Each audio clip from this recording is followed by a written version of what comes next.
അന്ന് 10 കൊല്ലം പഠിക്കാനെടുത്തു, അല്ലെങ്കിൽ ഒരാളുടെ അപ്രൻറ്റീസായിട്ട് എടുത്ത് ആദ്യത്തെ ഫോട്ടോ, കമേഴ്ഷ്യൽ ഫോട്ടോ എടുക്കാനായിട്ട്.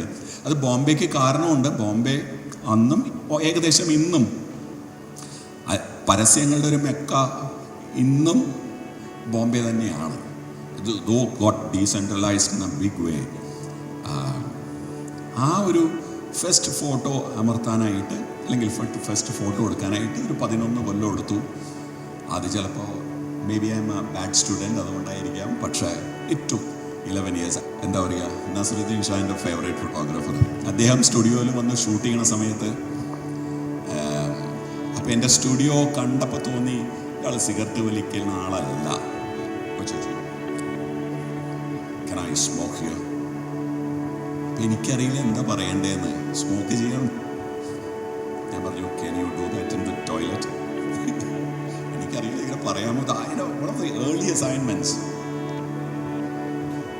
I'm not smoking എന്ന് പറഞ്ഞിട്ട് പോയി.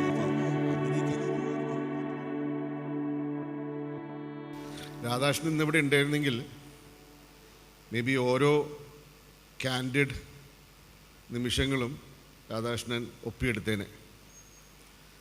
പിന്നെ രാധാകൃഷ്ണൻ്റെ രീതിയിൽ ഗാംഭീര്യമുള്ള ആ ശബ്ദത്തിൽ രാധാകൃഷ്ണൻ്റെ പല പ്രോഗ്രാമുകളിലൂടെയും ഈ ഒരു ഇവൻ്റ് രാധാകൃഷ്ണൻ ഡെഫിനറ്റ്ലി എയർ ചെയ്തേനെ.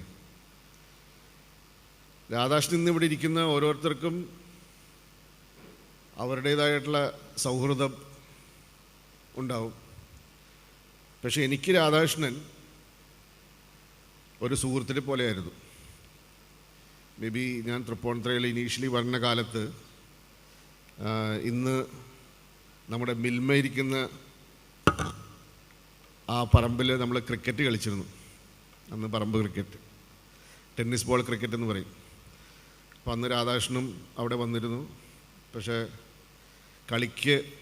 കളിയെല്ലാം കഴിഞ്ഞ് വൈകുന്നേരങ്ങളിൽ എല്ലാവരും രാധാകൃഷ്ണൻ്റെ ഒപ്പീനിയൻസ്, സജഷൻസ് ഉണ്ടാവും. അത് എപ്പോഴും ഒരു പെർഫെക്ഷനിട്ട്, മേ ബി ഒരു ഷോട്ടിനെ പറ്റിയായിരിക്കും, ചിലപ്പോൾ അതിനെ പറ്റിയായിരിക്കും. അപ്പോൾ അത് കേട്ടിരുന്ന് അതിൻ്റെ നല്ല രീതി അറിഞ്ഞ് ആസ്വദിക്കുന്ന ആൾക്കാരുണ്ടാവും. പക്ഷേ നമ്മളെല്ലാം സുഹൃത്തുക്കളാണല്ലോ. രാധാകൃഷ്ണ പ്രായ പരിധിയിലുള്ള എൻ്റെ ചേട്ടനും ഉണ്ടായിരുന്നു, സുനിൽ ചേട്ടൻ. നല്ലോണം മിമിക്രി ചെയ്യായിരുന്നു. അപ്പോൾ രാധാകൃഷ്ണൻ്റെ ആ സ്ഫുടതയോടുകൂടിയുള്ള മിമിക്സൊക്കെ ചെയ്യുമ്പോൾ രാധാകൃഷ്ണൻ ചെറിയ ചുടിപ്പൊക്കെ ഉണ്ടാവും. പക്ഷേ അതായിരുന്നു രാധാകൃഷ്ണൻ എന്നിൽ ഉള്ള ഒരു സുഹൃത്ത്.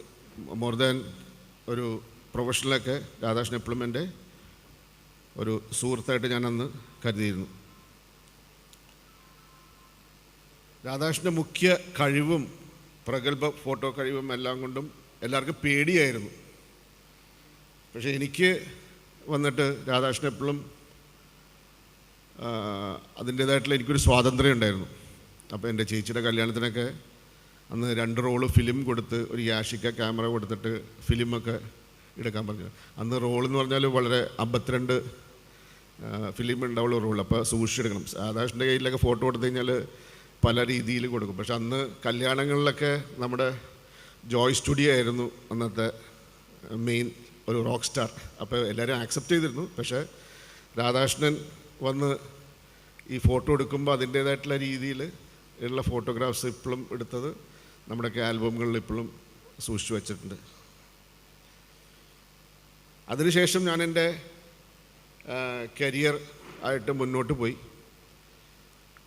അങ്ങനെ പല കണക്റ്റുകളും രാധാകൃഷ്ണൻ്റെ റെഫറൻസിൽ മോഹൻദാസിനെ പരിചയപ്പെടുത്തി, പിന്നെ വേറെ ഫോട്ടോഗ്രാഫേഴ്സിനൊക്കെ. അപ്പോൾ ആ ഒരു സൗഹൃദമൊക്കെ വെച്ചിട്ട് നമ്മുടെ കല്യാണങ്ങൾക്കും അല്ലെങ്കിൽ റിസപ്ഷൻസിനൊക്കെ രാധാകൃഷ്ണൻ്റെ ടച്ചുള്ള ഫോട്ടോഗ്രാഫേഴ്സായിരുന്നു പിന്നീടുള്ള കാലങ്ങളിലൊക്കെ.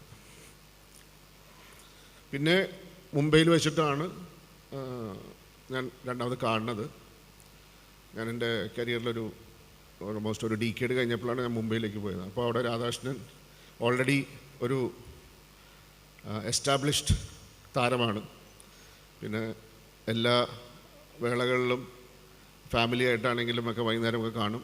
അപ്പോൾ പുള്ളിയുടെ വീട് മുംബൈയിൽ വെച്ചിട്ട് പുതിയ വീടായാലും പൂനെയിലെ പുതിയ വീടായാലും ഇൻവൈറ്റീസ് ലിസ്റ്റിൽ നമ്മളെപ്പോഴും മുൻപന്തിയിലായിരുന്നു.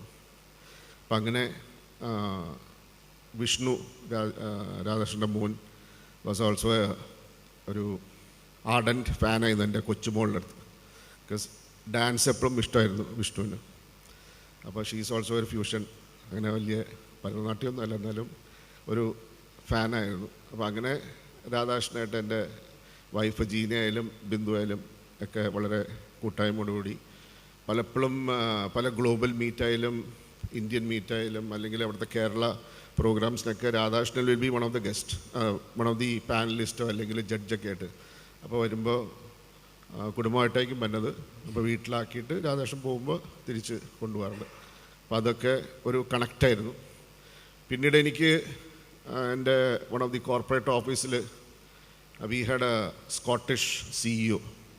ഇപ്പോൾ സ്കോട്ടിഷ് എന്നൊക്കെ പറയുമ്പോൾ എക്സ്പാറ്റ് എന്നൊക്കെ പറയുമ്പോൾ അവർക്ക് അവരുടേതായിട്ടുള്ളൊരു എന്താണ് ഓഫീസിൻ്റെ ഡിസൈനും അതിൻ്റെ ഫിനിഷുകളൊക്കെ ഉണ്ട്. അപ്പോൾ അതൊക്കെ വന്നപ്പോൾ ആരാണ് ഡിസൈൻ ചെയ്യേണ്ടതെന്ന് പറഞ്ഞപ്പോൾ എനിക്ക് ഒരാൾ മാത്രമേ മനസ്സിലുള്ളൂ, രാധാകൃഷ്ണൻ വന്നിട്ട് രാധാകൃഷ്ണൻ്റെ രീതിയിൽ അത് ഡിസൈൻ ചെയ്യലും അതിൻ്റെ ഒരു കംപ്ലീറ്റ്നെസ്സിൽ അത് കൊടുക്കാൻ കഴിഞ്ഞതിലുമൊക്കെ വളരെ സന്തോഷം.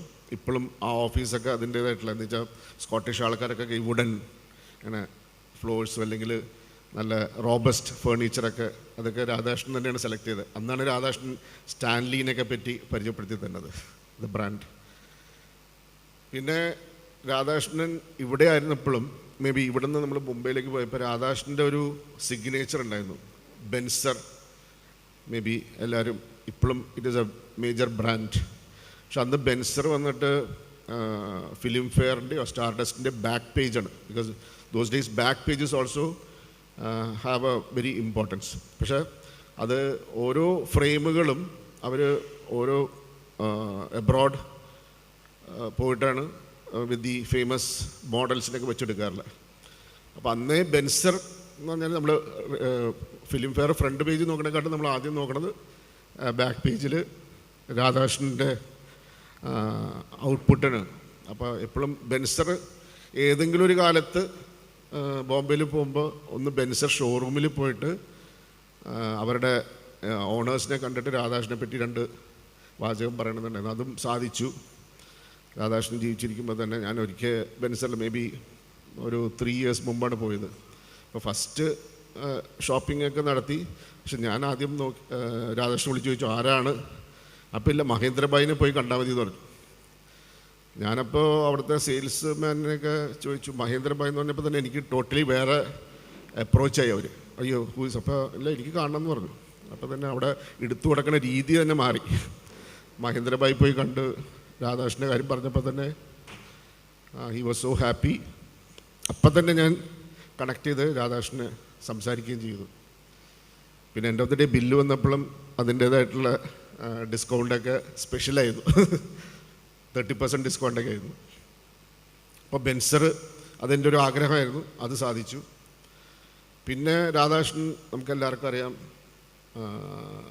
It is not just photography മാത്രമല്ല, സൗഹൃദമല്ല, ഭക്ഷണമായാലും മ്യൂസിക്കായാലും ആർട്ടായാലും കാഴ്ചനോടും ഒരു കമ്പൗണ്ടായിരുന്നു, വണ്ടികൾ. അപ്പോൾ അങ്ങനെ എന്തെങ്കിലുമൊക്കെ വണ്ടി അതൊക്കെ എടുക്കുമ്പോഴൊക്കെ എല്ലാം മേ ബി സെക്കൻഡ് ഹാൻഡ് ആയാലും അത് he will take one of the heritage കാഴ്ചയൊക്കെ ആയിരുന്നു. അപ്പം അങ്ങനെ വണ്ടികളായിട്ട് ഞാൻ പറയുമ്പോൾ ഞാൻ ബോംബെയിൽ വന്നപ്പോൾ എനിക്ക് ഒരു ഡ്രൈവർ ആവശ്യമുണ്ടായിരുന്നു. അപ്പോൾ Radhakrishnan was also one referral. അപ്പം അന്ന് നിർഭാഗ്യവശാൽ രാധാകൃഷ്ണൻ്റെ ഒപ്പം വർക്ക് ചെയ്ത് 8 കൊല്ലമായിട്ട് വർക്ക് ചെയ്തിരുന്ന മേ ബി ഒരു അസിസ്റ്റൻ്റ് എന്ന് പറയാം, പുള്ളിയുടെ ഫോട്ടോഗ്രാഫിക്കും ഒക്കെ സപ്പോർട്ട് ചെയ്തിരുന്ന അൻസാരിയുടെ ആ ഒരു 8 കൊല്ലം രാധാകൃഷ്ണനൊപ്പം വർക്ക് ചെയ്തപ്പോൾ പുള്ളിയുടെ ഫാദർ മരിച്ചുപോയി. അപ്പോൾ അവർ UP-ലായിരുന്നു. അപ്പോൾ 3 മാസം കഴിഞ്ഞിട്ട് വരാൻ പറ്റുള്ളൂ. അപ്പോൾ രാധാകൃഷ്ണൻ വേറെ ഡ്രൈവറിനെ എടുത്തു. അപ്പോൾ ഇവൻ തിരിച്ചു വരുന്നതും എനിക്ക് ഇൻട്രൊഡ്യൂസ് ചെയ്യുന്നതും നമുക്കിപ്പോഴും. പിന്നെ എൻ്റെ ഒപ്പം ഡ്രൈവർമാരാരെങ്കിലും വന്നിട്ടുണ്ടെങ്കിൽ അവർ ജീവിതകാലം പോലും ഉണ്ടാവും. അപ്പം അൻസാരി അന്ന് 2009 എൻ്റെ അടുത്ത് ജോയിൻ ചെയ്തതാണ്. Still is with me. അപ്പോൾ again Radhakrishnan is there in us. അപ്പം അത് പൂനെ പോയാലും ഒക്കെ രാധാകൃഷ്ണൻ്റെ ഒരു എന്താ പറയുക, Radhakrishnan is there in all our lives. പിന്നീട് പല കാര്യങ്ങളും ഈ പറഞ്ഞ പോലെ രാധാകൃഷ്ണനെ പറ്റി അനുസ്മരിക്കാനാണെങ്കിൽ നമുക്ക് ഇന്നത്തെ ദിവസം പോരാ, അത്രയ്ക്കും. പിന്നെ രാധാകൃഷ്ണൻ ഒരു ഡ്രീം കം ട്രൂ ആയിരുന്നു പിക്സൽ വില്ലേജ്. അപ്പോൾ pixel village when he become A YouTuber and all, his technical നമുക്കറിയാം, പക്ഷേ he was also associated with Nikon, അതിൻ്റെ ബ്രാൻഡ് അംബാസഡർ എന്നപ്പോൾ ടെക്നിക്കൽ സൈഡിലും പിന്നെ അതൊരു ലേണിംഗ് ആയിട്ടും കൂടിയും അവർ എടുത്തിരുന്നു. അപ്പോൾ ഒരു എന്താ പറഞ്ഞ ഒരു വെരി എക്കണോമിക്കൽ വേ ആ ഫീസും കാര്യങ്ങളൊക്കെ. പിന്നെ എൻ്റെ ബ്രോഡ്കാസ്റ്റിങ്ങിലൊക്കെ ഞാൻ രാധാകൃഷ്ണൻ്റെ പിക്സൽ വില്ലേജിൻ്റെ ഓരോ റീൽസൊക്കെ പോസ്റ്റ് ചെയ്യുമ്പോൾ തന്നെ പലവരും ഫോട്ടോഗ്രാഫിയിൽ ജോയിൻ ചെയ്തിട്ടുണ്ട് ഓൺലൈനായിട്ട്. വെരി തുച്ഛമായിട്ടുള്ള വിലകളായിരുന്നു. പക്ഷേ ടെക്നിക്കലി ഓൾസോ ആർക്കെങ്കിലും ഇതുപോലെ എന്തെങ്കിലും എക്യുപ്മെൻറ്റ്സോ ലേറ്റസ്റ്റ് എക്യുപ്മെൻറ്റ്സ് ഒക്കെ മേടിക്കണമെങ്കിൽ he will give the best of the vote call advice guidance ഉണ്ട്. അപ്പോൾ പിക്സൽ വില്ലേജും it was as dream come true. എന്ന് വെച്ചാൽ അവരൊരു കൺസോർഷ്യം ഓഫ് ആൾക്കാർ ആ ടാലൻറ്റിനെ വളർത്താൻ വേണ്ടിയിട്ട് that was also still I think it is all lively. അപ്പോൾ ഈ പറഞ്ഞ പോലെ ഇപ്പോഴും Radhakrishnan is there in all of us. ആ ലൈഫ് ഇപ്പോഴും എന്നിൽ പല രീതിയിലും കണക്റ്റഡാണ്. ആ ഒരു വേളയിൽ ആ സെയിം ലൈഫിൽ let us all pay him the best of the tribute. Thank you.